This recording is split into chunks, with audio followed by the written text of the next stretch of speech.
Ranking running backs for Dynasty Fantasy Football can be a little deceiving at times because sometimes you'll have players right next to each other, and that means more or less that they are interchangeable. Other times you could have players that are right next to each other, and it more or less could be that they are actually 15, 20 spots apart overall in your Dynasty rankings, completely different tiers, but there just happens to be no running backs in between those two players. So it's nice to do these. We're going to do a tier list here, and we're going to talk about why I have certain players in certain tiers and why I left other guys out. So we're going to do this. This is basically my top 26 running backs. They're kind of composed of 6 tiers. So it's not a neat, pretty number, top 25 or top 30, but it's just kind of how it shook out. So these are my top 26 running backs. We have 6 different tiers. We have the S tier, A, B, C, D, and then F. Now, just because a guy ends up in the F tier does not mean he's a bad or unusable player in Dynasty. In fact, chances are he's a running back to Dynasty Fantasy Football wise. But we weren't trying to go through 70 running backs in this video to get through everybody that I would have ranked, but we're going to go through the top 26 guys. So we're going to go in alphabetical order of all the players that are available. And the first one here, Achane, obviously by last name. First one here, I am going to put Achane in the A tier. He's not quite up into that S tier. Yes, he's got the youth on his side, which definitely helps propel him. But I worry a little bit about the efficiency on the ground. I don't know that that's all his fault. I think that offensive line had a lot to do with it. But he obviously has the good receiving upside. I could see either Jalen Wright or potentially even Ollie Gordon being part of the mix a little bit more this year to maybe remove some of those high carry numbers that we saw last year. But he's still so good through the air that he's got to be in the A tier for me. The second guy also ends up in the A tier. And if this was just a redraft video, obviously Saquon Barkley would be inside of that S tier. But with Dynasty, with his age being a little bit on the older side right now, I had to bump him down a tier. He is crazy good, crazy effective. We saw him go for over 2,000 yards, and he just got a new 3-year deal. So he's going to still be around for a little bit. But the youth just isn't quite there with some of those other guys that we expect to be around for 5 or 6 years still. We are expecting more like 2 to 3 for Saquon Barkley as far as being a truly elite asset. Next up, we have Chase Brown. Chase Brown, I'm putting in the C tier. Now, Chase Brown is a very, very good player. We saw him get really good numbers last year, but a lot of that was usage-based, which is not a bad thing. We need guys to get a lot of usage, but he got a lot of checkdowns. He got a lot of rushing attempts, and basically they didn't add anyone to be any sort of real threat to him. They added a 6th-round running back in Taj Brooks, but that's not somebody we expect to really take a lot away from Chase Brown. So still a very good player, but I need to see another year before I could bump him into the B tier or the A tier or anything like that, because he was a lower round draft pick that I think is a good player, but based on talent alone, I don't know that he deserves to be much higher. We've got another guy in the same tier here in James Cook. I'm putting him in the C tier. Right now, he's got some contract dispute things going on. Hopefully this doesn't mean he's going to hold out or anything. That's never spelled good news for running backs, but he's been really, really good as far as being really efficient. He hasn't had some of the crazy touch numbers that some of these other players have had, but he got really, really effective as far as getting touchdowns last year. It's a tough thing to repeat, but I could see him easily being on another team within the next year or so. And if that's the case, is he going to be as effective there as he is in this Josh Allen offense? I think that's tough to project. So right now I'm going to put him in the C tier. Jahmyr Gibbs, we've got our first S tier player. Not a huge surprise here. Obviously, a very, very, very talented running back. Somebody that we saw actually finish as far as weeks 1 through 18 as the number 1 overall running back last year. Now, that was fueled on a crazy run at the end of the year, but still, he is absolutely electric. I don't worry that much about Ben Johnson leaving. Obviously, there's a little bit in the back of my mind, and they're all pro center Frank Ragnow. He's gone as well. So there's some of those things that do worry me in the slightest bit, but not enough to move him out of this type of tier. He is somebody that is absolutely in first round startup consideration. He's definitely going first round startup in a 1 QB, but he's even being considered that way in a super flex tight end premium type of format. We've got Breece Hall up next, and Breece Hall is one of the hardest ones for me to place. Right now, I'm going to put him in the B tier. I considered the A tier, but then there's also a thought where I could put him in the C tier. Talent alone, he deserves to be in the A tier, maybe even the S tier. But we've seen some injuries over the past few years that have slowed him down a little bit. This offense has slowed him down a little bit. And with those two things, right now, I feel comfortable with him in the B tier. I want to see how much passing game usage he's going to get from a Justin Fields. And then if Justin Fields isn't the guy, which we all think is a very real possibility, then who's the next quarterback going to be? How much longer is he able to just bounce from bad quarterback to bad quarterback, bad team to bad team? Will he eventually end up somewhere else as a free agent? That is in the realm of possibility as well. So there's just a lot of uncertainty right now in Breece Hall, short term and long term, but the talent dictates that he should still absolutely be here. So I'm going to put him in the B tier. We've got a rookie, the first rookie we're going to talk about so far, Omarion Hampton. And you know what? I put him in the A tier. Right now, he is flirting right between my running back 4 and 5 right now in my Dynasty rankings. And he is absolutely going to be a monster in this offense. This offensive line is a very good one. They've really beefed up their tackles. Hopefully their offseason stuff will help make that inside a little bit better too. But this is going to be a good offensive line and an offense that wants to run the football. Yes, I know Najee Harris is there, but long term, that's not going to be a factor. It's a 1-year deal. He's going to cut into his workload a little bit this year, but long term, this is a guy that I could see having 15, 16, 1,700 rushing yard type seasons. We'll see how much he's used in the receiving game, but Omarion Hampton could end up being a beast for Dynasty Fantasy Football. We've got our second rookie. We got a little bit of a run of rookies actually here alphabetically, a lot of H last names. So RJ Harvey is the next one up for me. And there's a lot of different places this guy could go. I know we're very excited about the landing spot in Denver, but now with J.K. Dobbins being part of the mix, that does kind of throw a wrench in things for him a little bit. So right now, he is towards the top of it, but he is in that F tier for me, which does not mean he's a bad player. Right now, I have him ranked as RB22 in Dynasty, and we haven't even seen a D-ranked player or anything like that yet. I get it. He's not a bad player. He was taken in the second round for a reason. He's a talented running back. But I had him ranked as a prospect lower than the second round. I thought he was a round 4 guy. He ended up going late round 2.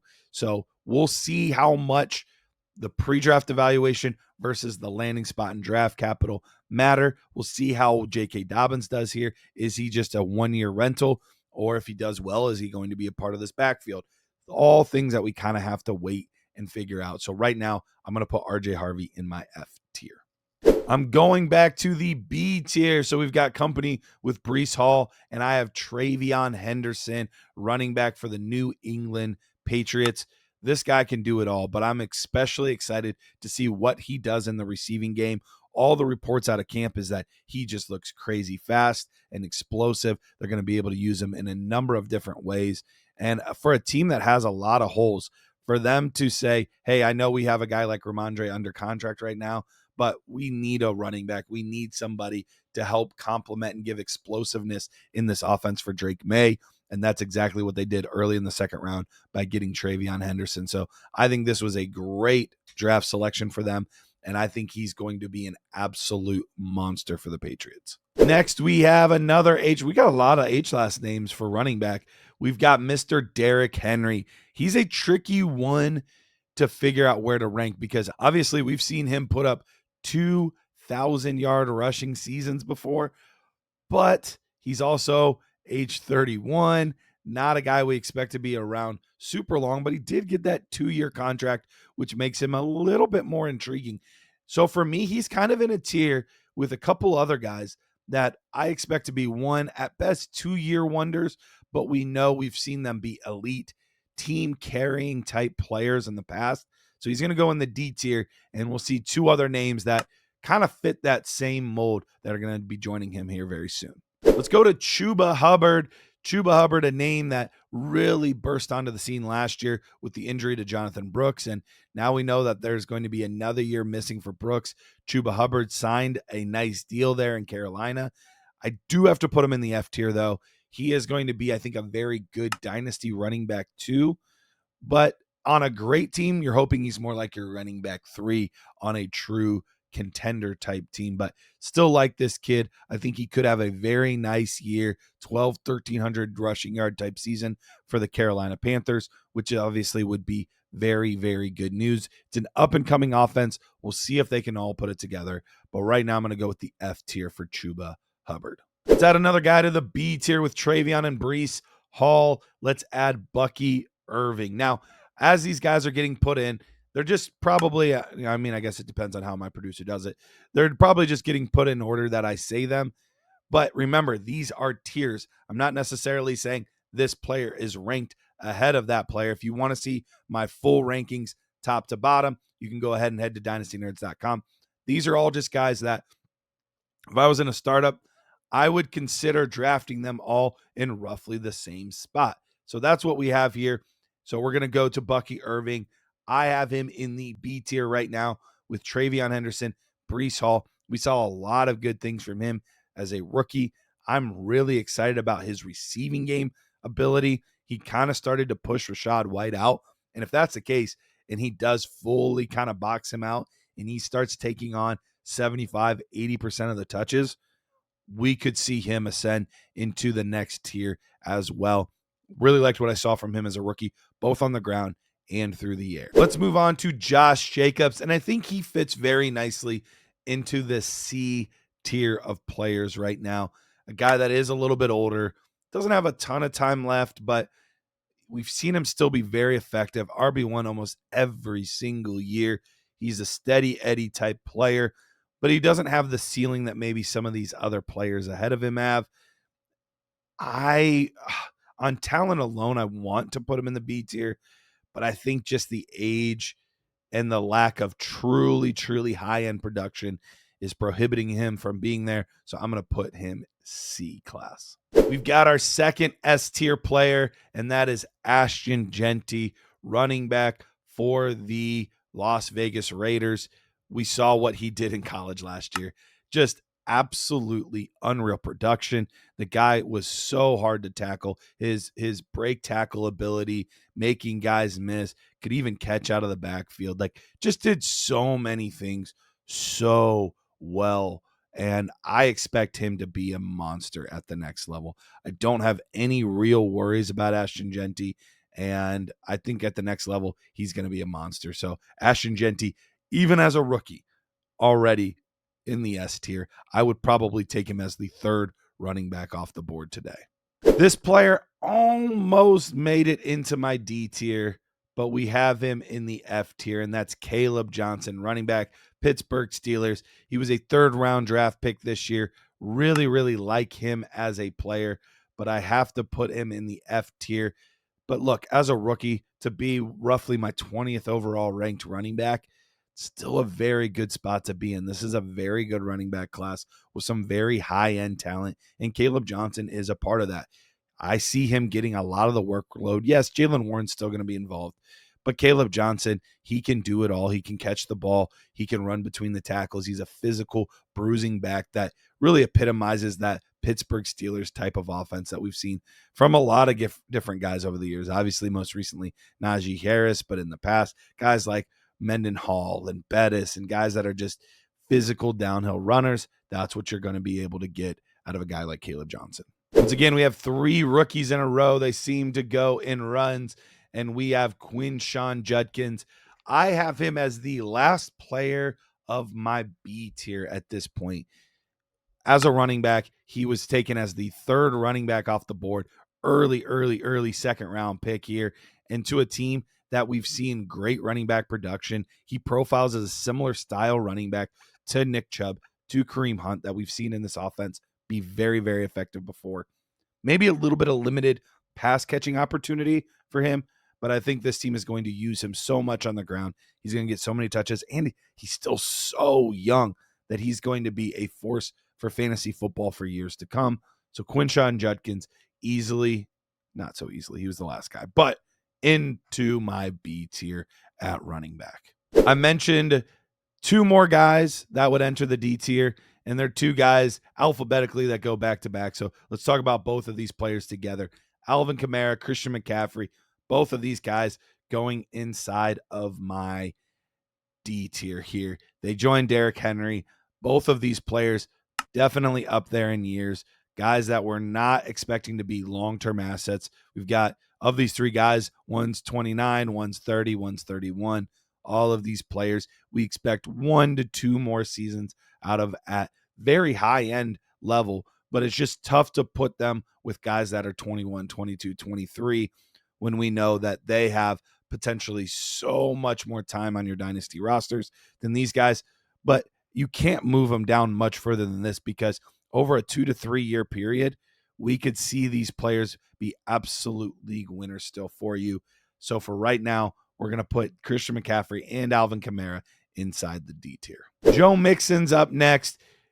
I could almost put him into that D tier, but I'm putting him in the F tier right now. Reason being, he's still been banged up quite a bit, and they added Nick Chubb. Now, I'm not overly concerned about Nick Chubb. I still think that we're going to see Joe Mixon be far and away the lead back in this offense, but it is just enough to say, how many carries really are they going to take? I'm not worried about anybody taking carries from McCaffrey and Kamara and Derrick Henry. I do worry about Joe Mixon. And Joe Mixon over the years hasn't been the most efficient running back. He's been more productive because of the volume. And so for him, I'm a little more worried about him than I am that other trio. I would put his ceiling a little bit lower than those guys as well.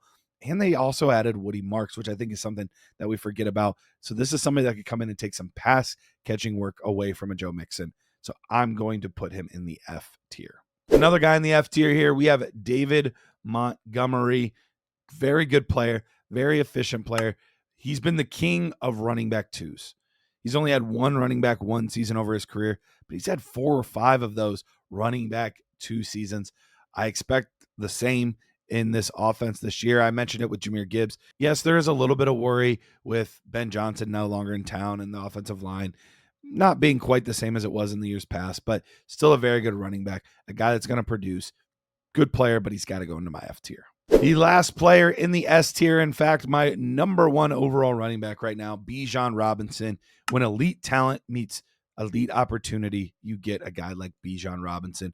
Huge season last year. I expect that to continue. We're going to see him be a top 5 guy for us year in, year out. Very, very efficient. He's only going into his 3rd season, and he's one of those players that talent-wise I think we're going to see as a mainstay for years to come. So Bijan Robinson, my number 1 overall player and the final member of our S tier. We got a rookie here, Cam Skattebo. Now, I know this is one of the most polarizing players in football right now.